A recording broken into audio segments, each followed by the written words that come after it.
Fight on Family Preston's Paradise here. Obviously, USC loses 28-29 to Maryland, now 3-4 on the season. And just a few things I want to get into today.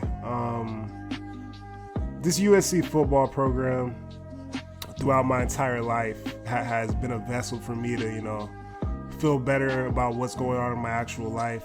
It's been a getaway from whether that be relationship problems, financial struggles, just the trials and tribulations of life, for me to enjoy something and have unwavering love and support for something, regardless whether it's good or bad, right?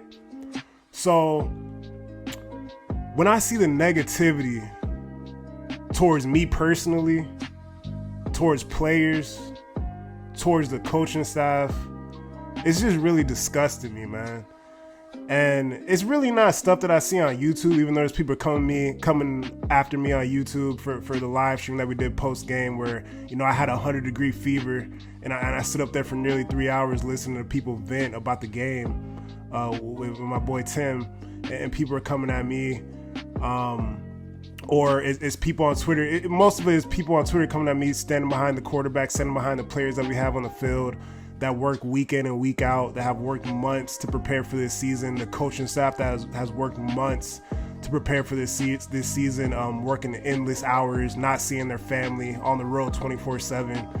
And it's just something I just don't understand, why there has to be so much dissension within the fan base. Like you guys really and truly want us to pick a side so badly that you want to turn on everybody and just it's like we don't want the same thing, right?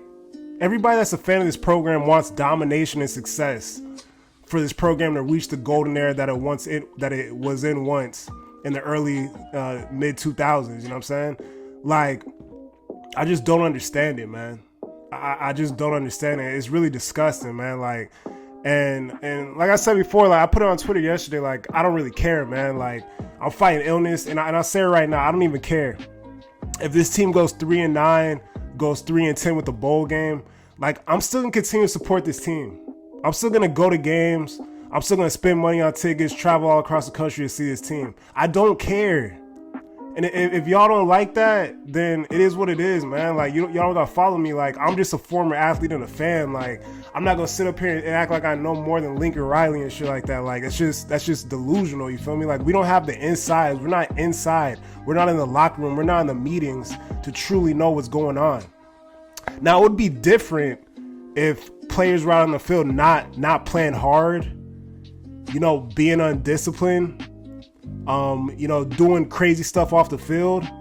This team is fighting and playing extremely hard every week. They show up to play every week. Sometimes it's just not your time. Sometimes you're just not good enough. That is a real thing. And college football is very competitive, man. Sports are very competitive. The game of football is a game of interest. Is very competitive, man. A game that I played. A game that I've been coached by some of the best.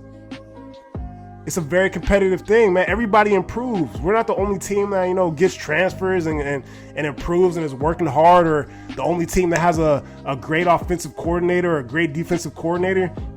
This is war, man. It's a lot of strategy that goes into this thing. And then you have a fan base that wants to get on fans for supporting the team no matter what. And then you got a fan base that at this point is influencing parents and influencing recruits. And now you have parents going out there and saying, oh, I want this guy to start in front of this guy. Like, what are we doing? Y'all think that helps the program? Y'all think that helps the team? When moms have to sit next to each other, aside from each other, and you got moms on social media saying that they don't want your son in there, but they want another kid's son in there. You guys think that's gonna be helpful for the program and for this team going forward? I mean, if you do, you do. I personally don't think it does. So like I said, like, I don't know if there's selective hearing over the comments I've made, but I said whoever's in there at quarterback, that's who I'll support. And we're not in practice.